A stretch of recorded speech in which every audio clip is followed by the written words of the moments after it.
सल्लु अलैहि ऐसा पाकीज़ा और सदाबहार नातिया कलाम है जो पिछले 62 सालों से टीवी चैनल्स, महाफिल और मसाजिद में सुना जा रहा है। 1960 में फिल्म अय्याज़ में पेश की जाने वाली इस इंतहाई मकबूल नात के पीछे इंतहाई सादक जज्बा पाया जाता है। इस फिल्म की प्रोड्यूसर एक खातून जीनत बेगम थी जो गुलकारा भी थी और अदाकारा भी, मगर उनका ताल्लुक एक तवाइफ घराने से था।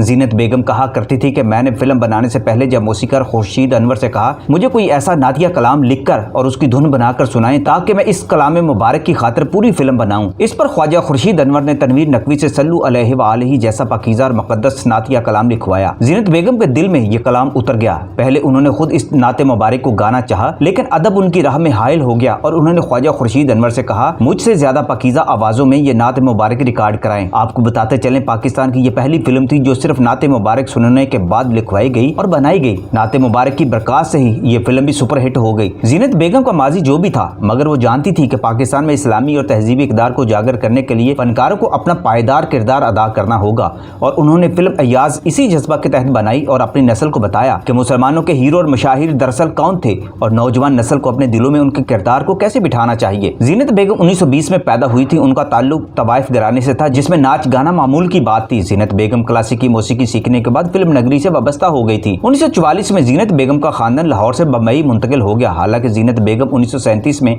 लाहौर की फिल्मों में गुलकारी का आगाज कर चुकी थी। 1942 में जीनत बेगम ने इंडिया में पंजाबी फिल्म मंगती के लिए गीत गाए तो बहुत मशहूर हो गए। इस फिल्म ने गोल्डन जुबली मनाई थी। हिंदी जबान में जीनत बेगम की पहली फिल्म निशानी थी।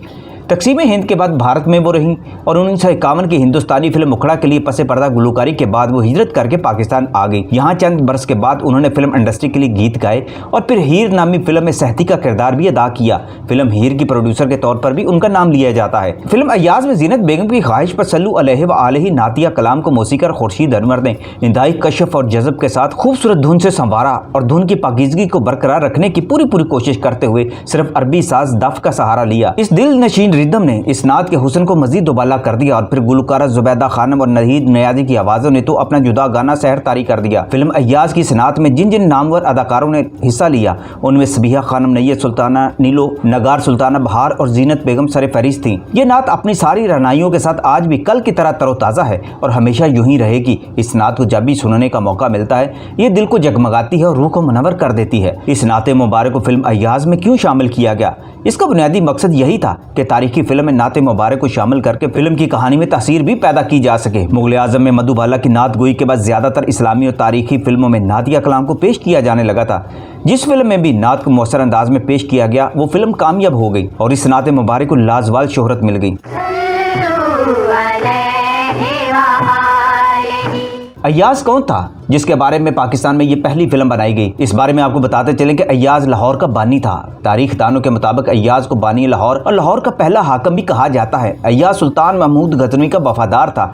अय्याज़ कोई आम गुलाम नहीं था। अय्याज़ महमूद के शाही दस्ते का सलार भी था। सुल्तान महमूद गजनवी ने जब हिंदुस्तान पर हमला किया तो 100 मनात का बुत अय्याज़ के मशवरे पर ही तोड़ा था। अय्याज़ महमूद पर बहुत से शुअरा ने लिखा है। अय्याज़ से मुतल्लिक़ फारसी अदब में बहुत सी हकायात भी मौजूद हैं। इस फिल्म में अय्याज़ की वफादारी और उसकी आजमाइशों के हवाले से एक जबरदस्त कहानी पेश की गई थी। मोहब्बत और जंग के मनाजर भी दिखाए गए। इस फिल्म के बारे में एक पक्की बात की जाती है कि इस फिल्म के खातून प्रोड्यूसर जीनत बेगम ने ही प्रोड्यूस किया था और वो खुद भी वो बेहतरीन एक्टर के तौर पर अय्याज़ समेत कई फिल्मों में जलवागर हुई थी। बेगम जीनत ने यादगार फिल्म हीर भी प्रोड्यूस की थी और शमीम आरा और संगीता से पहले जीनत बेगम ही पाकिस्तान की पहली बाअसर फिल्मसाज खातून थी, मगर उनकी शोहरत ज्यादा फैल ना सकी। अय्याज़ में अदाकार सुल्तान रही ने भी एक्स्ट्रा के तौर पर काम किया था, जबकि अय्याज़ का किरदार अदाकार हबीब और महमूद गजनवी के किरदार में अदाकार शाहनवाज ने यादगार किरदार अदा किए थे। शाहनवाज को देखकर मुगल आजम के एक्टर पृथ्वीराज की याद ताज़ा हो गई थी।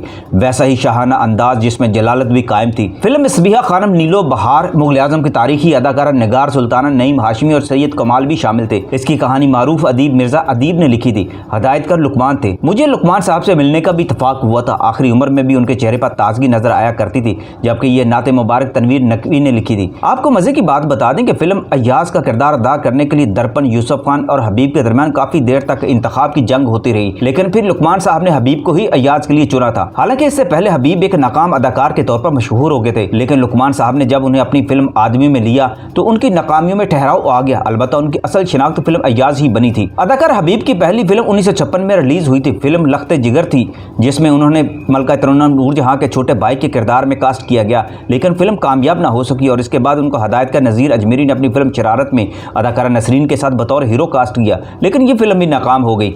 हबीब की कदर कामयाबी का आगाज 1958 में रिलीज होने वाली हदायतकार लुकमान की फिल्म आदमी से हुआ, जिसको मुतअद्दिद निगार अवार्ड भी मिले।